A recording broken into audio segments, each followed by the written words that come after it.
La convergence, en fait, c'est une façon de travailler ensemble pour les partis et les organisations du mouvement indépendantiste. Puis on parle évidemment du Parti québécois puis de Québec solidaire dans la question de la convergence. C'est l'éléphant dans la pièce. J'ai les pieds dans les fleurs du tapis maintenant avec ça. Mais la réponse à ça, c'est qu'en fait, en travaillant sur le rassemblement des forces maintenant, on démontre la force du mouvement souverainiste, que quand on parle de convergence, pour plusieurs, je ne dis pas tous les militants, mais pour plusieurs militants, autant au Parti québécois qu'à Québec solidaire, parler de ce sujet-là, c'est parler de souvenirs douloureux. Je vais me faire l'avocat du diable. Donc, on se retrouve en tant que souverainiste avec une dizaine de députés indépendantistes à l'Assemblée nationale, puis on voit bien que s'il y avait eu une coalition, une entente électorale, une forme de convergence, les résultats auraient été plus optimaux. Aujourd'hui, dans le contexte où le Parti québécois est en terrain majoritaire, as-tu l'impression que la convergence, c'est toujours utile? Vous écoutez Génération Oui, le podcast indépendantiste avec Florence, Marc-Antoine et David.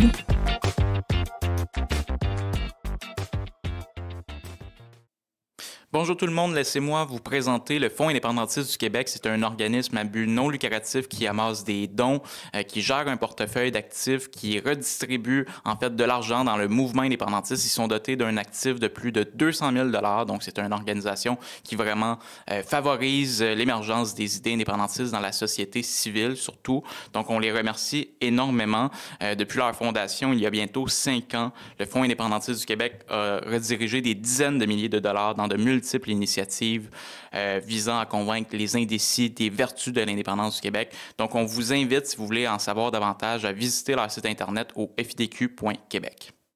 Bonjour à tous et à tous et bienvenue à un nouvel épisode de Génération Oui. J'espère que vous allez bien.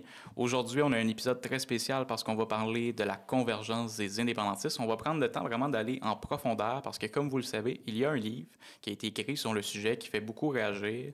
Alors, on va prendre le temps de vraiment parler de ce sujet-là en profondeur. Et comme vous le voyez, je suis seul aujourd'hui face à la caméra parce que ma collègue Florence Colette, qui était censée animer avec moi, elle est malade, elle fait de la fièvre, donc on comprend ça. On lui souhaite un prompt rétablissement, et de prendre soin d'elle. Alors aujourd'hui, on est avec Marc Desnoyers, ça va bien? Oui, bonjour, content d'être là. Merci beaucoup d'être avec moi pour cet épisode. Donc, tu as écrit un livre sur la Oui. convergence. Peux-tu me rappeler le titre complet? Donc, le livre, c'est PQ et QS, des frères ennemis, point d'interrogation, histoire de la convergence indépendantiste. Intéressant. Puis avant de plonger sur pourquoi tu as eu l'idée de ce livre-là, d'écrire ce livre-là, j'aimerais savoir, pour les gens qui ne te connaissent pas, d'où viens-tu, qui es-tu? Bref, présente-toi en quelques mots. Bon, peut-être en deux temps. Premièrement, comme professeur, moi, je suis un professionnel des communications, donc je travaille dans le milieu des agences de communication depuis presque une quinzaine d'années. Je suis vice-président stratégie et développement d'une agence qui s'appelle Uppercut, qui est spécialisée en marketing sociétal. Donc, dans le cadre de mon travail, je fais beaucoup de campagnes, mais c'est souvent des campagnes de sensibilisation. Je travaille beaucoup pour des organisations, des syndicats. J'ai fait des campagnes électorales aussi. Donc, mon travail m'amène à toucher de la politique. J'ai une formation, une maîtrise en sciences politiques, donc c'est vraiment quelque chose qui fait partie de ma vie depuis très, très longtemps. Et parallèlement à mes activités professionnelles, puis bon, au cadre académique dans lequel j'ai été formé, j'ai un gros historique, en fait, de militantisme, entre autres au Parti québécois, mais aussi à l'Union des forces progressistes à l'époque, là, quand j'étais au cégep, mais par la suite, quand même, un parcours de 13 années au Parti québécois, de représentant jeune de la circonscription de Mercier, à président de 2 circonscriptions, président régional de Montréal-Centre, et à la fin de ma carrière officielle de militant, là, j'étais vice-président sur l'exécutif national du Parti québécois. Très intéressant. C'est un élément que c'est important de souligner, effectivement, parce que tu fais la revue de la convergence, puis tu le dis dès le départ de ton livre, tu as été impliqué brièvement à l'Union des forces progressistes, qui était un peu un des ancêtres de Québec solidaire. Un des ancêtres, oui, effectivement. Avec Option citoyenne. Oui, exact, oui. Puis, par la suite, tu as donc été impliqué plus tard au Parti québécois. Oui. Donc, si on rentre dans le vif du sujet, D'où vient ton idée d'écrire ce livre-là sur ce sujet-là? Bon, ben en fait, comme je le disais d'emblée, moi j'ai un parcours de militant indépendantiste de nombreuses années. Bon, pour différentes raisons, j'ai pris un petit pas de recul par rapport au militantisme actif dans les dernières années. Une des raisons, et non la moindre, c'est aussi le fait que je suis maintenant papa, j'ai des jeunes enfants, puis comme ceux qui militent le savent, c'est très exigeant en termes de temps et d'énergie, mais j'ai toujours la flamme, j'ai toujours envie de contribuer au mouvement souverainiste, puis éventuellement au prochain camp du oui, au prochain référendum. Donc, j'ai souhaité mettre ma collaboration avec ma plume, ma réflexion, mon analyse. Et plus spécifiquement, je dirais, suite à la dernière campagne électorale, donc en 2022, c'est là que la genèse du livre a commencé. C'était pour la première fois de ma vie depuis de nombreuses années que je regardais une campagne électorale, un peu comme on écoute un match de hockey, en n'étant pas impliqué directement derrière le banc des joueurs ou même sur la glace. Et donc, ça m'a mis une réflexion de mon côté, puis c'est les résultats de l'élection, en fait, qui ont mené à ça. En fait, ça a commencé avec le débat des chefs. Il y a plusieurs personnes qui me disaient, on dirait que Gabriel Nadeau-Dubois et Paul Saint-Pierre Plamondon sont de connivence. On dirait qu'ils pourraient compléter les phrases les uns des autres, pas sur tous les sujets, évidemment, puis on pourrait y revenir, mais c'est quelque chose que j'observais, qui se disait autour de moi. Et par la suite, les résultats de l'élection, où à toute fin pratique, le Parti québécois et Québec solidaire ont obtenu des scores là, pratiquement ex aequo, là, un petit peu plus de votes pour Québec solidaire, puis plus de sièges en raison d'une répartition différente là, de leurs appuis en matière géographique dans les circonscriptions. Puis là, ben, il y a eu quelques articles qui ont été publiés en disant « Ah ben là, est-ce que ça va ramener cette idée de la convergence qui avait avorté en 2017? » Puis c'est une réflexion, disons, qui se faisait un petit peu en sous-main à ce moment-là, puis ça m'a donné l'idée. Puis j'ai commencé à y réfléchir, puis je me suis rendu compte, en fait, que moi, ma période de militantisme disons, plus active, on va dire de 2007 à 2020, c'était en plein dans les années où il y a eu ces débats-là sur la convergence. Et moi-même, j'ai été très impliqué et présent dans plusieurs événements forts qui sont associés de la convergence. Fait que c'est la combinaison de ces deux éléments-là, le fait qu'il y avait une conjoncture politique qui ramenait le sujet de l'avant, et le fait que moi, ben, j'avais un historique, j'avais des choses à dire par rapport à ça. Donc, l'idée est venue de là. Oui, c'est vrai qu'après les élections de 2022, ça a été, dans les médias, une question qui est souvent revenue, à savoir pourquoi le Parti québécois et Québec solidaire ne faisaient pas une sorte de convergence. Mais avant de rentrer plus là-dedans, c'est quoi concrètement la convergence? Si on avait expliqué la convergence à quelqu'un qui ne suit pas de près, comme toi et moi, la politique, qu'est-ce que c'est concrètement? Donc, gens vont nous dire des choses comme « Oui, mais par exemple, si le Parti québécois prend le pouvoir, il va créer un camp du oui, puis bien sûr que QS en fera partie. Pourquoi s'enfarger les fleurs du tapis, s'enfarger les pieds dans les fleurs du tapis maintenant avec ça? » Ben, la réponse à ça, c'est qu'en fait, en travaillant sur le rassemblement des forces maintenant, on démontre la force du mouvement souverainiste, on travaille des éléments d'organisation, de financement, de communication qui vont remettre de plus en plus l'idée qu'il y aura un référendum. Dans notre génération, on va vivre un référendum. Il y a des possibilités qu'on le gagne. Et ce que moi, je prétends, et avec quelques éléments à l'appui aussi dans mon livre, c'est que lorsqu'on parle davantage d'indépendance, les appuis ont tendance à augmenter pour les partis indépendantistes, mais également pour la cause. Donc, je pense que c'est très gagnant pour la cause de mettre des jalons à l'avance plutôt que d'attendre d'être face à l'obligation de travailler ensemble, sachant aussi qu'il y a eu des difficultés, puis on va y revenir, là, la feuille de route des Oui Québec en 2017 avait été signée. Malheureusement, ça n'a pas fonctionné. Puis on pourrait y revenir, effectivement. Mais le fait que ce soit pas facile nous dicte qu'on devrait commencer maintenant plutôt que d'attendre. Exactement. On va revenir sur tout ça, effectivement. Mais juste avant, toi, donc, tu as écrit ce livre-là. La convergence, est-ce que tu trouves que c'est un sujet qui est tabou au sein du mouvement indépendantiste? J'ai pas utilisé le mot tabou parce que un tabou, c'est on éviterait d'en parler, mais je dirais que c'est un sujet controversé d'une certaine façon parce que c'est pas tout le monde évidemment qui est d'accord. Et le fait qu'il y ait eu une convergence, une tentative de convergence avec la feuille de route des Oui Québec en 2017 qui n'est pas aboutie, qui s'est terminée un peu en queue de poisson, ben ça a créé des rancœurs. Ça a créé certaines rancœurs partisanes. C'est ce qui fait que quand on parle de convergence, pour plusieurs, je ne dis pas tous les militants, mais pour plusieurs militants, autant au Parti québécois qu'à Québec solidaire, parler de ce sujet-là, c'est parler de souvenirs douloureux. Et moi, je veux dire, on n'est pas ici pour faire de la thérapie, évidemment, mais c'est pas parce qu'un épisode a été difficile ou a été douloureux qu'il n'y a pas de leçon à apprendre de cet épisode-là et que ça ne donne pas espoir pour la suite. Je pense qu'au contraire, on peut apprendre des erreurs qui ont été faites à l'époque puis voir comment on pourrait améliorer nos processus. Puis c'est une des raisons aussi pourquoi j'ai écrit le livre. Très intéressant. Donc, plongeons encore plus en profondeur. Le Parti québécois, dans les années 2011, traverse une crise, 2012-2011. Pour rappel, Mme Marois est chef du Parti québécois. Il y a 3 députés, si je ne m'abuse, qui quittent. Puis par la suite, il y a Jean-Martin Hossan aussi, qui quitte, fonde Option nationale. Il y a le nouveau mouvement pour le Québec qui est fondé, qui sont assez critiques du leadership indépendantiste du Parti québécois à l'époque, qui critiquent le fait que le Parti québécois semble mettre l'option en veilleuse. Donc, il y a ces initiatives-là qui commencent à émerger. Le Parti Québec solidaire aussi existe depuis longtemps. On commence à penser peut-être que le Parti québécois n'a pas le monopole de la souveraineté, bien qu'il joue un rôle central à ce moment-là dans le mouvement indépendantiste. Est-ce que tu dirais que c'est un peu là que c'est né, un peu le principe de convergence avec 3 partis politiques indépendantistes sur la scène? Oui, puis tu as bien mentionné les événements, mais c'est vrai que 2011 est c'est l'année de tous les dangers, en fait, pour le mouvement indépendantiste, en général, mais en particulier pour le Parti québécois. Je suis bien placé pour le savoir parce que j'y étais, évidemment, dans ces années-là, mais en 2011, on se rappellera que c'est également un des éléments que tu n'as pas mentionné, la vague orange, donc le Bloc québécois qui a été décimé sur la scène fédérale. Ça a été un traumatisme dans le mouvement indépendantiste.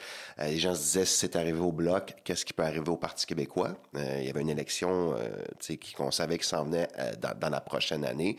Donc, beaucoup d'inquiétudes. Puis après ça, effectivement, comme tu l'as mentionné, il y a eu dans la foulée, on ne rentrera pas dans le détail de ça, mais dans la foulée du débat sur le financement de l'amphithéâtre Vidéotron à Québec, la démission de 3 députés du Parti québécois, donc Pierre Curzi, Lisette Lapointe et Louise Baudouin ont quitté à ce moment-là. Et la journée d'après, c'est Jean-Martin Hossan qui, lui, est parti. Lui, c'était moins pour les raisons liées à l'amphithéâtre Vidéotron. C'est davantage en raison de ce que tu mentionnais. Donc, il critiquait la façon de faire la promotion et de mettre de l'avant l'indépendance par le leadership de Pauline Marois, en disant essentiellement que lui, il était là pour faire la souveraineté. Puis, je pense, je ne veux pas le défaire sa citation, là, mais de mémoire, ce qu'il disait, c'est puis le Parti québécois n'est pas parti pour la faire. Donc, il préférait quitter comme député indépendant. Et là, par la suite, il y a eu le nouveau mouvement pour le Québec qui a été fondé. Il y a eu Option nationale qui a été fondée. Et tout ça s'est passé à l'intérieur d'à peu près 6, 7, 8 mois. Là. Donc, un éclatement du mouvement souverainiste en 2011. Puis oui, à l'époque, Québec solidaire existait. Québec solidaire n'était pas une aussi grande force politique qu'il l'était. QS a été fondé en 2006, a eu son premier député, Amir Kadir. Là, j'ai pas toutes mes notes sous les yeux, mais là, si je me trompe de date, mais je pense qu'il a été élu pour la première fois en 2008. Donc, par la suite, c'était un parti qui avait moins de force politique, mais on constatait qu'avec l'élection d'un premier, un deuxième avec Françoise David en 2012, et tout l'éclatement qu'on a mentionné, qu'est-ce qui se passe avec le mouvement souverainiste? Et c'est là que des personnalités fortes vont commencer à émerger dans la société civile et vont en appeler de 2 choses. La première, c'est que les indépendantistes qui ont une voix importante, qui sont écoutés dans la population, puis on pensait évidemment surtout au leadership péquiste, se ressaisissent et reviennent sur l'élément central qui est leur article 1. Donc, il y avait un appel à revenir avec force sur les convictions indépendantistes, puis surtout sur à un moment donné, il va falloir agir. Et il y avait un appel aussi au rassemblement qui était fait. Puis ça, c'est venu un petit peu après, puis c'est là que le débat sur la convergence a commencé. Ouais. On a parlé du nouveau mouvement pour le Québec. C'est quoi concrètement? Parce que ça a été un acteur important dans cette période-là de notre histoire politique, dans le mouvement indépendantiste. Donc concrètement, c'était quoi le nouveau mouvement? Le nouveau mouvement pour le Québec, où le NMQ a été fondé en août 2011, sa figure de proue principale dans les premières années, c'est Jocelyn Desjardins, qui est un militant indépendantiste quand même bien connu, feuille de route syndicale aussi également. Il a été présent dans les médias et tout ça. C'était aussi un activiste de Greenpeace, donc quelqu'un qui avait comme l'habitude de brasser la cage quand même un peu, mais qui était un organisateur politique puis qui faisait de la communication politique également. Autour de lui se sont greffés toute une série de personnes qui étaient beaucoup, disons, des déçus du Parti québécois qui se sont joints au départ. Et dans la foulée du départ des députés, dont Pierre Curzy s'est rapidement intéressé au nouveau mouvement pour le Québec. Il a participé à plusieurs de leurs assemblées. Il est même devenu président du nouveau mouvement pour le Québec suite au départ de Justin Desjardins là, quelques années après. Donc, c'était vraiment un mouvement de la société civile. Puis eux, ils ont lancé un manifeste en août 2011. Ouais, en août 2011. Qui en appelait vraiment un peu à ce que je disais tout à l'heure, là, à ce que le leadership souverainiste se ressaisisse, revienne sur sa mission centrale, sur ses valeurs, sur ses convictions souverainistes et travaille également à rassembler les forces. Mm-hmm. Puis là, donc, si on avance dans le temps, il y a l'élection de 2012. Oui. Il n'y a pas de convergence entre le Parti québécois et Québec solidaire, mais il y a une certaine forme de convergence entre Québec solidaire et Option nationale parce que Françoise David n'a pas d'opposant d'Option nationale dans sa circonscription, c'est-à-dire qu'Option nationale ne présente pas de candidat contre elle et Québec solidaire ne présente pas de candidat contre Jean-Martin Hossan dans sa circonscription de Bécancour, si je ne m'abuse. Donc, c'est une première forme de convergence qu'on peut voir en termes d'alliance électorale, si on veut. Ou de laisser aller, je ne sais pas comment on pourrait l'appeler. Ouais, moi j'aurais appelé ça un pacte de non-agression. Exactement, ouais, je pense que c'est le terme qui est utilisé à l'époque. Oui, exact, c'est ça, un pacte de non-agression. Et bon, évidemment, ça aurait été plus heureux pour Françoise David et Québec solidaire parce qu'elle aura réussi à se faire élire, ce qui n'est pas le cas de Jean-Martin Hossan. Il faut dire qu'elle était présente au débat des chefs, elle a fait une très belle performance, saluée de toutes parts là, dans les médias. Donc, c'est un peu ça qui a scellé le sort de son élection d'Angouin. Pour Jean-Martin Hossan, ça a été une défaite là, face au caquiste Donald Martel à l'époque. Il a quand même terminé deuxième. Mais oui, c'était une première forme, avant même qu'on commence à parler formellement de convergence, parce que le mot va arriver plus en 2013. Mm-hmm. Puis pourquoi le mot arrive justement en 2013? Le mot arrive en 2013, puis c'est intéressant parce que, bon, je le disais tantôt, on pourrait parler d'alliance, de coalition, de rassemblement, bon, différentes choses. Coalition a commencé à être utilisée par un autre parti qui est d'un autre, on parle de la coalition Avenir Québec, la CAQ, qui était à ses débuts à l'époque. Puis bon, il y a eu plusieurs... Dans les discussions, là, c'était des discussions qui se faisaient entre autres au Nouveau Mouvement pour le Québec. Ils se sont posé la question à savoir convergence. Puis il faut se rappeler aussi qu'à l'époque, convergence était beaucoup associé à un autre débat, qui était celui de la convergence des médias. C'est quelque chose dont on entend beaucoup moins parler aujourd'hui, qui est devenu un peu une donnée évidente. Là, le fait que les journalistes, par exemple, font de la radio, de l'écrit, de la télé, du web, du numérique, un petit peu tout en même temps. Mais c'était un gros débat qu'il y avait à l'époque aussi. Et donc... c'était un mot qui voulait dire ça. Puis maintenant, ce qui était vraiment intéressant, c'est que si on regarde ça 12 ans plus tard, quand on parle de convergence, spontanément, on pense à la convergence des forces indépendantistes, on parle beaucoup moins de la convergence des médias. Bon, ça, c'était pour la petite anecdote, mais l'idée du mot convergence, il y avait l'inspiration catalane, je l'ai mentionné tantôt. Il y avait beaucoup de ces gens-là qui avaient été très inspirés par ce qui s'était passé pendant le référendum catalan. Mais convergence, ce qui est intéressant en fait là-dedans, puis là ça nous amène à rentrer dans le vif du sujet, c'est que contrairement à une coalition, une fédération, une alliance, c'est que dans l'idée même de la convergence, il y a cette idée que chacune des parties qui convergent conservent leur propre identité, leur propre organisation et leurs propres valeurs. La convergence se fait autour d'un socle de valeurs qui sont communes, mais personne n'est amené ou ne doit renoncer à ce qu'il est, que ce soit son identité, son organisation ou certaines de ses valeurs. Donc, c'est une façon de dire, quand on parle de convergence, on n'efface pas la réalité d'être péquiste ou la réalité d'être solidaire ou la réalité de militer dans la société civile pour une cause XY, mais on se met en commun sur ce qui nous rassemble, c'est-à-dire l'indépendance du Québec. Oui, puis ces réflexions-là émergent beaucoup aussi dans le contexte où le Parti québécois prend le pouvoir en 2012, oui, mais minoritaire avec 54 sièges. Le Parti libéral du Québec en a 50. Fait que c'est vraiment très fragile. On sent qu'il y a une élection qui va venir, on ne sait pas quand, mais on sait que c'est un contexte de gouvernement minoritaire, donc ça peut arriver à tout moment que le gouvernement tombe. Puis là, donc, il y a l'élection de 2014. parce qu'on commence à en parler 2013. 2014, toujours pas de convergence. Mais en 2013, je peux me permettre, ce qui est intéressant, c'est qu'en 2013, organisé par le Nouveau Mouvement pour le Québec, justement, il y a eu le premier congrès de la convergence. Et dans ce congrès de la convergence-là, les partis politiques y ont participé. Donc, si je ne m'abuse, là, il y avait Andrés Fontecchia du Parti québécois, de Québec solidaire, pardon, qui était là. Il y avait Pascal Bérubé du Parti québécois qui était là. Il n'est pas ressorti une alliance ou, je veux dire, de déclaration forte, mais le simple fait que sur la même scène, dans la même salle, ces personnes étaient là, Société civile, Parti québécois, Québec solidaire, c'était quand même déjà intéressant. Ça envoie un message. Ça envoie un certain message, c'est sûr. Ouais. Puis donc, il y a l'élection de 2014, le Parti québécois perd le pouvoir au profit du Parti libéral du Québec majoritaire. Oui.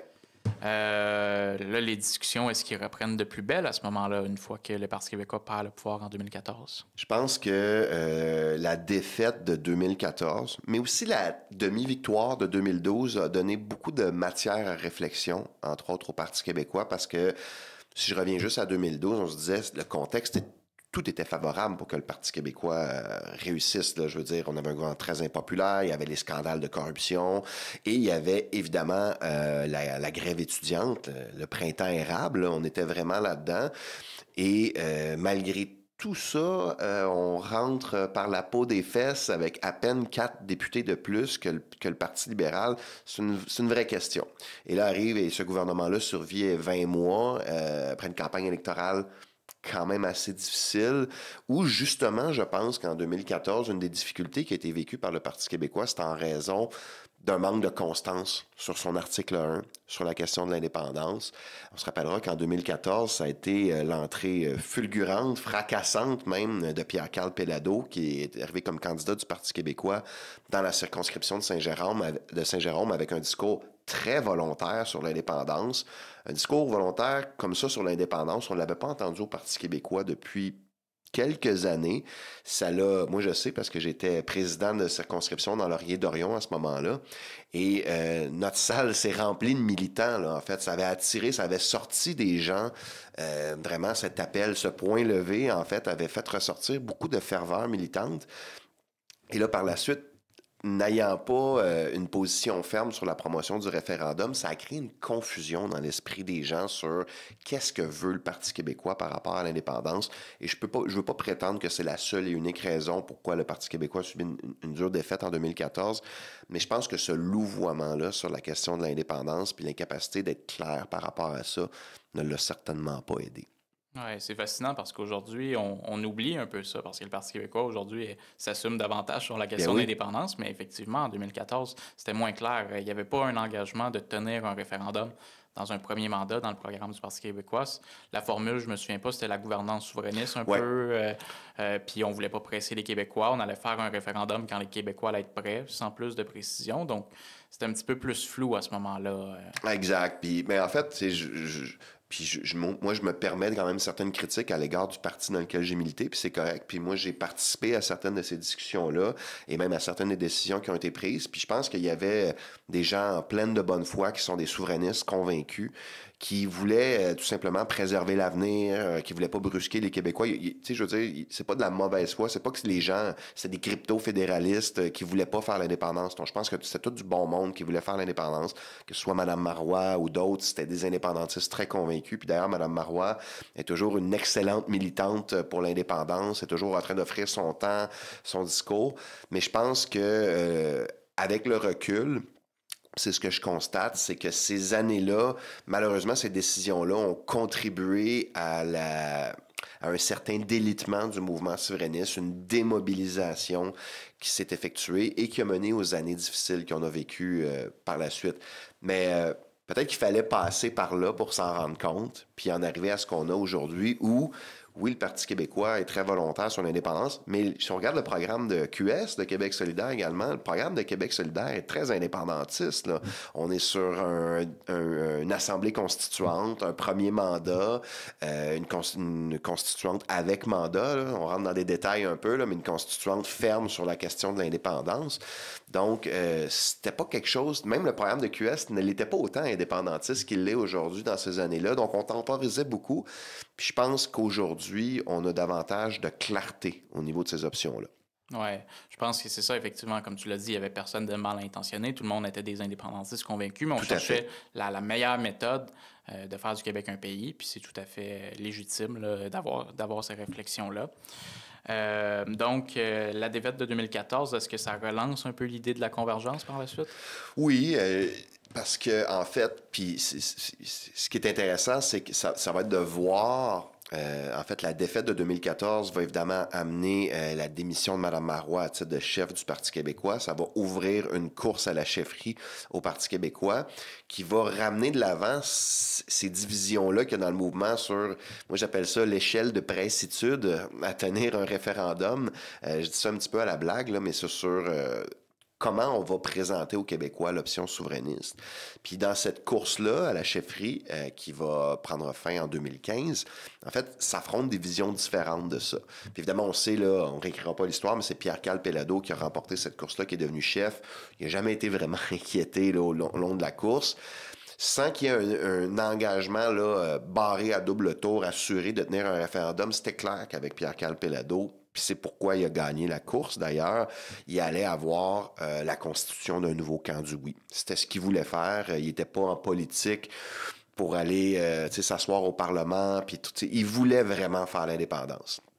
Puis il y en avait d'autres candidats qui ont voulu davantage temporiser là-dessus, dont je pense à Bernard Drainville. Moi, j'étais dans la course à la chefferie, j'étais son conseiller, un conseiller aux communications pour Bernard Drainville à l'époque. Puis une des réflexions qui avait été faite par son état-major, c'était justement de se dire on va être volontaire sur le discours indépendantiste, mais est-ce qu'on va brusquer les Québécois sans aller jusqu'à tenir un référendum dans un premier mandat?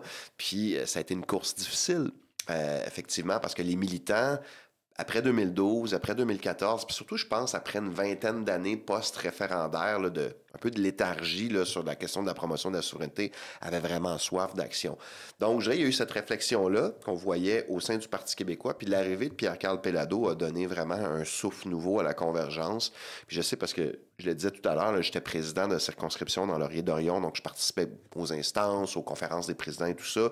Puis, dans les discussions qu'on avait avec le Parti national à l'époque, c'était clair que on avait l'appui total du Parti national sur toutes les initiatives de convergence qui pouvaient être faites. C'était une des choses qui faisait partie du programme de Pierre-Carl Péladeau, c'était de tendre la main aux autres. Lui parlait de QS, parlait même de la CAQ aussi là-dedans. Il voulait vraiment rassembler très, très, très largement les indépendantistes.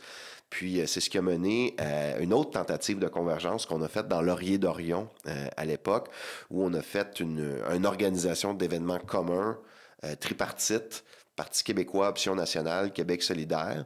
Puis on a eu l'appui du parti à l'époque, puis nous, on voulait utiliser ça pour mettre un peu de pression sur le national, sur les autres partis, puis garder l'enjeu vivant également. Donc oui, 2014 a quand même eu un impact sur la suite des discussions pour la convergence. C'est ça. Puis là, on rentre dans la course à la chefferie du Parti québécois en 2015. PKP, comme tu l'as dit, gagne la course, tend la main aux autres formations politiques, dont Québec solidaire. Est-ce que c'est à ce moment-là que se créent des discussions formelles au Oui-Québec avec le Parti québécois et Québec solidaire? Bien, en fait, ce qui est vraiment intéressant dans la séquence, c'est qu'à un moment donné, là, les mois, bon, peut-être je vais me tromper, là, tout est détaillé évidemment dans le livre, là, mais quelque part en mars 2015, il y a une lettre qui est envoyée au Devoir et qui est co-signée par Pierre-Carl Péladeau et Véronique Yvon, que Pierre-Carl Péladeau a nommé comme, je ne me rappelle plus du titre exact, mais c'est seulement émissaire auprès des autres organisations indépendantistes, puis pour la convergence.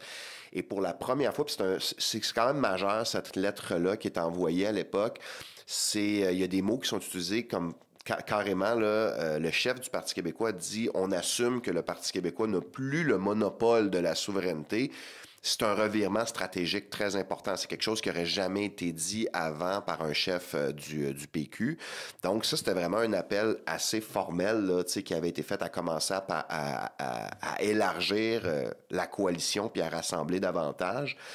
Et Ça, c'est dans les discussions entre les partis. Puis là, il y a eu un bel échange épistolaire entre Véronique Yvon et Sol Zanetti, qui était chef d'Option nationale à l'époque.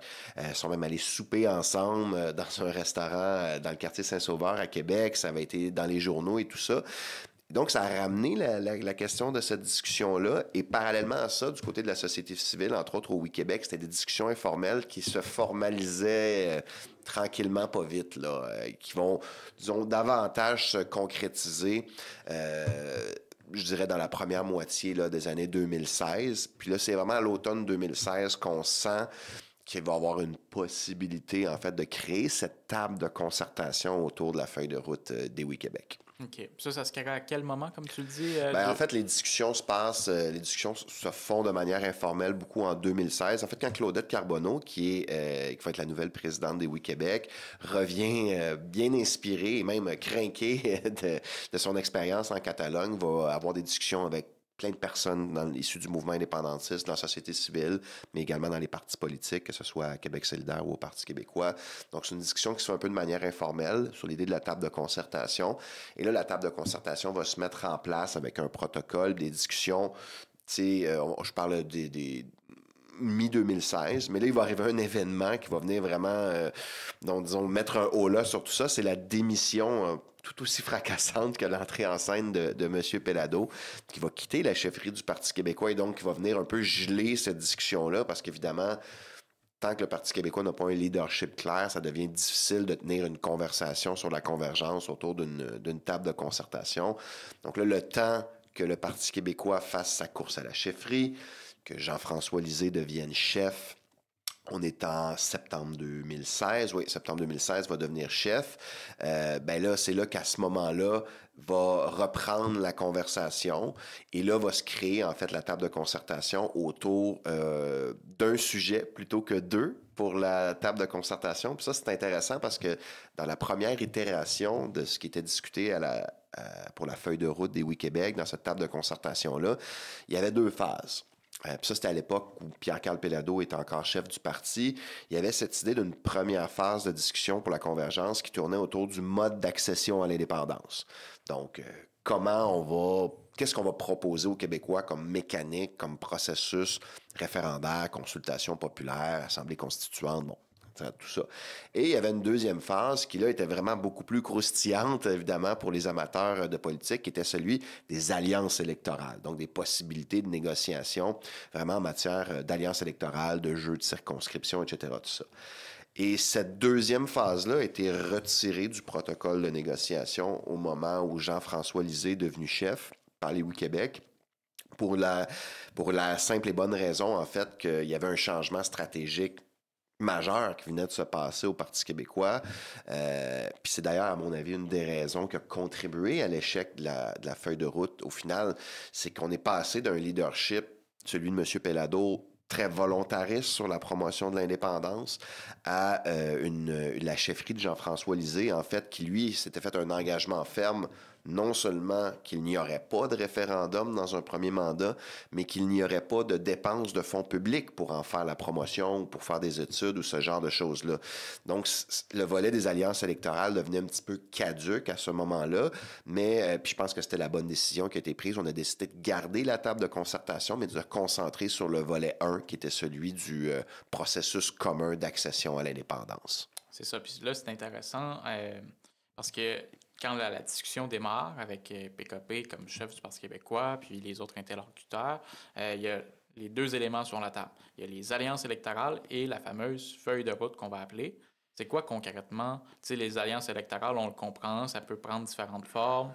Comme tu l'as dit, ça peut être un partage de circonscriptions. Ça a été un succès en France avec la gauche qui a réussi à faire ça récemment à 2 reprises. Donc, la feuille de route, c'est quoi concrètement? En fait, juste pour préciser au niveau du vocabulaire, la feuille de route comprenait 2 phases. Donc, la feuille de route faisait à la fois la question des alliances et la mode d'accession à l'indépendance.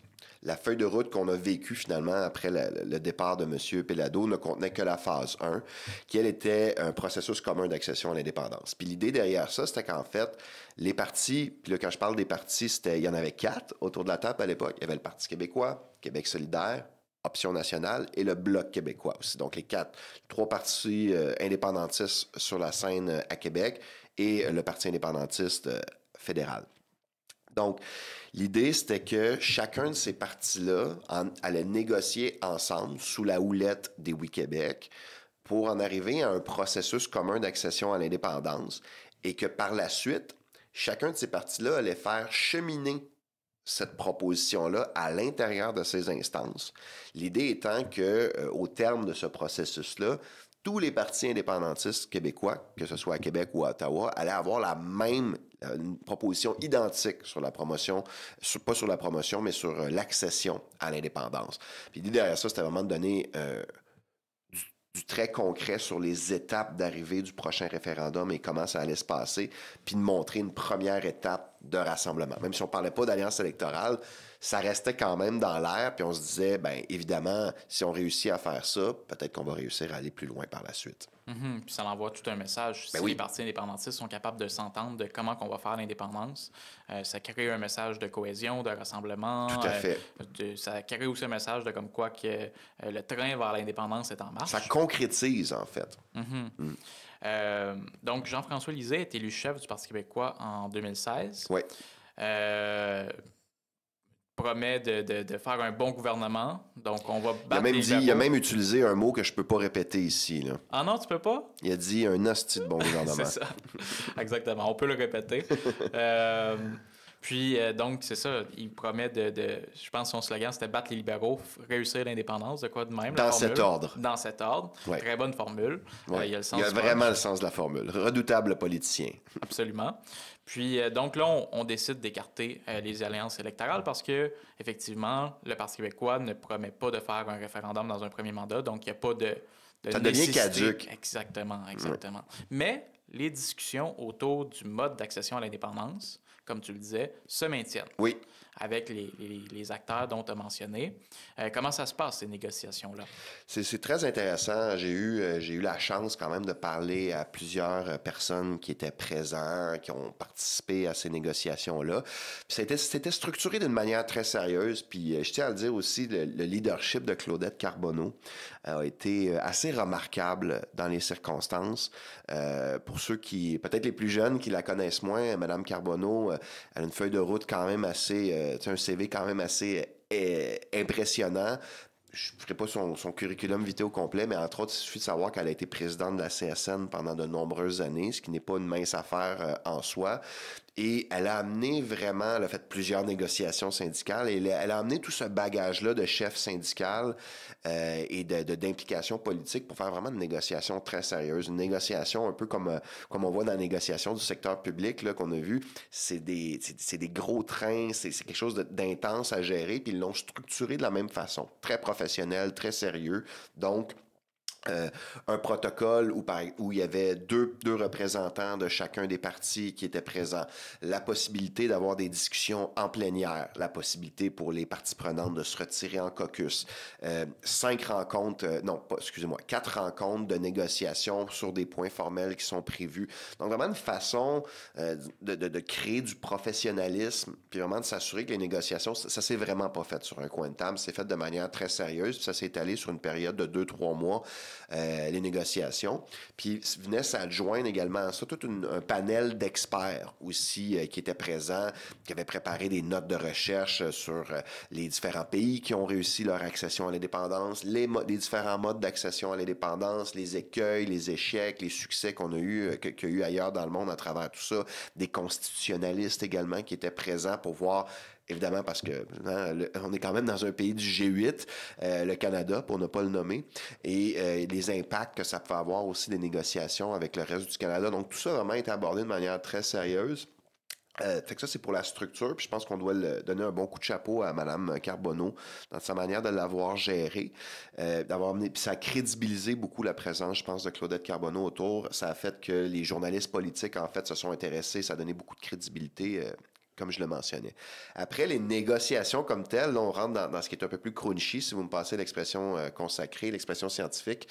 Les négociations se passent bien étonnamment bien de l'avis de tout le monde à qui j'ai pu en parler.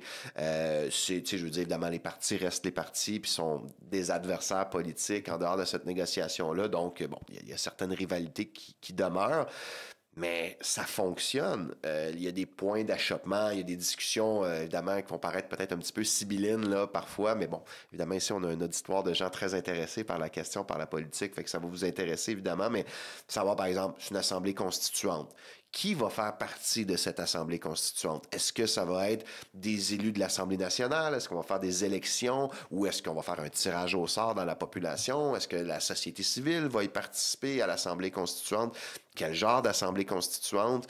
Toutes ces des discussions super intéressantes. Puis peut-être juste le préciser, là, l'Assemblée constituante, c'est en fait cette idée que après une déclaration d'indépendance ou une volonté claire qui est émise par le peuple québécois de réaliser son indépendance, il y aurait en fait une assemblée de citoyens, d'élus, puis là évidemment ça dépend de la formule, là, la négociation venait autour de ça, qui allaient ensemble rédiger une nouvelle constitution qui serait ensuite proposée aux Québécois. Puis là, il y a plein de formules, on le fait dessus avant, après, est-ce que la Constitution inclut la déclaration d'indépendance ou pas, on fait-tu la déclaration d'indépendance avant, et donc les négociations portaient là-dessus. Mais très rapidement, il y a eu consensus autour de la table sur l'idée de l'Assemblée constituante, puis il y a eu des beaux débats sur les détails, mais des détails très importants, évidemment, là, que ça comportait également.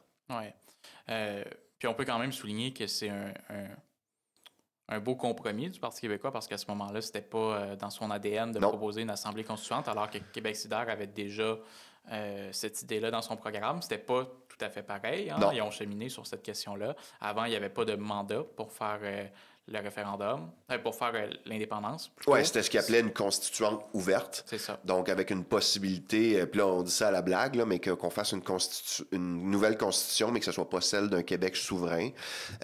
Puis évidemment, là, le passage par la feuille de route a vraiment clarifié cette position-là pour Québec solidaire, qui est maintenant dans son programme l'Assemblée constituante avec mandat pour faire la souveraineté. Puis là, donc, le processus de négociation se passe bien, comme tu le dis. Puis ça, c'est, je tiens à te le dire, là, dans le livre, c'est captivant à quel point, moi, j'ai été suspendu, je te l'ai dit pendant que je lisais le livre, là, j'étais suspendu à chaque phrase, à chaque mot, tellement qu'on sent que l'action politique se passe, se déroule, c'est très bien décrit. Tu as parlé à différents acteurs qui étaient présents, qui l'ont vécu, qui l'ont incarné. C'est un moment qui est très fort en émotion pour les gens qui sont autour de la table, parce que c'est un enjeu qui est sérieux. Puis, comme tu le disais, c'est très professionnel. Hein? Le leadership des Oui-Québec sur la question, ils le font de manière sérieuse, de manière professionnelle, et les partis politiques sont de bonne foi, ils négocient, puis les enjeux sont grands. Tout à fait. Donc, c'est vraiment passionnant de lire ça quand on est un passionné de politique comme nous, puis quand on s'intéresse à la question de l'indépendance. Mais là, on connaît la fin. Hein? Donc, si tu me dis que ça s'est bien passé, les négociations, qu'est-ce qui s'est mal passé au final? Bon, en fait, et là, je pense qu'on rentre vraiment dans le vif du sujet, puis dans ce qui peut être douloureux pour certaines personnes de retourner dans cet épisode-là. Mais ça a été important pour moi aussi dans le livre de vraiment faire une chronologie qui était le plus précise possible des événements, parce qu'on parle de revirements qui se passent en l'espace de 2-3 jours. Donc, je vais résumer ça, je vais essayer de le résumer ça le plus simplement possible pour les gens qui écoutent. C'est qu'en fait, on arrive à la fin mars. Il y a eu les 4 rencontres de négociation et il y a une entente. Il y a une entente sur le processus commun d'accession à l'indépendance, les pierres d'achoppement, puis il y en a des plus petites, des plus importantes, semblent réglées, semblent être placées. Puis évidemment, à chaque fois qu'il y a une négociation, puis une décision qui est prise, la délégation de chaque parti se rapporte à son instance nationale. Du côté du Parti québécois, ben, c'est le chef, mais c'est l'exécutif national. Du côté de Québec solidaire, ben, ce sont les porte-paroles et le comité de coordination nationale. Donc, je veux dire, il n'y a pas de décisions qui sont prises sans ces mandats-là. Puis d'ailleurs, c'est une des choses que Mme Carbonneau me disait. Elle insistait systématiquement et de manière répétitive pour s'assurer que les partis avaient toujours les mandats à chacune des instances. C'est pour ne pas se retrouver dans une situation où un négociateur propose quelque chose, mais n'a pas l'appui ou n'a pas le mandat de son instance pour le faire. Donc, ça s'est passé de cette façon-là. Et donc, là, il y a une entente. Et là, il y a une dernière rencontre qui se fait avec les parties prenantes où il y a des éléments là, qui sont là, vraiment, on est plus rendu au niveau de détail, qui sont ajustés séance tenante. J'ai pu voir d'ailleurs la fameuse entente signée. Je l'ai pu le constater avec les ratures sur certains éléments là, du texte qui ont été faits à la toute fin. Là, sur place, on s'assure, il y a des téléphones qui se font pour s'assurer que tout le monde est bon avec ça. Et là, ben, l'entente est signée. Il y a une signature d'entente par la délégation des 4 parties qui sont là, puis par les Oui Québec. Et donc, vous dire, c'est comme on dit en bon français, c'est done deal. Là. On a une entente qui est signée. Bon, on se dit, mais si ça a finalement pas marché, que s'est-il passé? Hein? C'est un petit peu ça ta question. Là, à partir de là, il commence à y avoir de l'eau dans le gaz. Et on commence à sentir qu'il y a une difficulté qui est en train de se passer du côté de la délégation de Québec solidaire dans les journées qui vont suivre cette signature qui était historique. Bon, la volonté des Oui Québec, c'était de sortir rapidement. Puis ça, d'ailleurs, c'est un des éléments sur lesquels je reviens là, dans la conclusion du livre, sur qu'est-ce qui aurait pu être fait différemment. Ça aurait été le fun que dès la signature, on communique très rapidement, qu'on barre l'entente puis qu'on se dise c'est réglé. Là, il y avait un petit flottement qui s'est passé. Mais évidemment, tout le monde est de bonne foi là-dedans. Hein? Puis vraiment, tout le monde, de tous les partis est de bonne foi là-dedans. Donc, on se dit, bon, ben, tu sais, Québec solidaire a besoin d'un peu de temps. Ils veulent valider certaines choses. Peut-être qu'ils vont nous demander de faire certains ajustements, même si on signait. Mais tout le monde est prêt à laisser un peu de temps. Parce que là, l'idée, c'est de dire, on va faire une conférence de presse. Tout le monde va être là. On va dire qu'il y a une entente. Puis on va faire une belle photo de famille. Ça aurait été un truc assez historique. Là. Ça aurait été discuté beaucoup dans les médias. Ça renvoyait un message très, très fort. Mais là, Québec solidaire, la délégation, par son porte-parole, Andrés Fontecilla, n'est pas prête à faire cette sortie-là. Bon, là, je vais vous passer certains des détails, mais il y a des allers-retours qui se font, puis on sent qu'on n'est pas capable d'avoir la date, on n'est pas capable d'avoir un communiqué conjoint. Fait que là, bon, que se passe-t-il? Et là, il y a une demande qui est faite par la délégation de Québec solidaire, en fait, de dire, bon, finalement, oui, il y a une signature de l'entente, mais on n'est pas 100% à l'aise. On préférait attendre de dévoiler l'entente. On ne renie pas notre signature, on l'a signé, mais on préférait que le dévoilement se fasse après notre congrès national, qui, lui, va avoir lieu dans 3-4 semaines, là, à peu près. Le congrès national de QS était prévu pour la fin mai 2017, et là, on est à peu près un mois avant ça, à ce moment-là. Ça fait pas du tout plaisir aux autres partis parce que c'était pas ça l'entente, évidemment. Mais, encore une fois, bonne foi de tout le monde. Et même, je cite Mme Carbonneau, là, à l'époque, à ce moment-là, s'est dit, bon, ça nous faisait pas plaisir, mais si ça nous permettait de faire passer l'entente, tout le monde était de bonne foi autour de la table. J'ai aussi eu des citations dans les médias, entre autres de Véronique Yvon, qui faisait partie de la délégation péquiste. Ça leur faisait pas plaisir, mais bon, ils se sont dit, garde, soyons bons joueurs. Québec solidaire a une culture politique puis une façon de travailler les choses qui est différente des autres partis. Ça leur prend plus de temps. Laissons-leur le temps. Donc, là, à ce moment-là, on se dit, bon, ben là, partie remise, on va attendre la fin mai après le congrès de Québec solidaire. Et là, ben, le congrès de Québec solidaire, c'est là vraiment que ça va finir en queue de poisson à ce moment-là.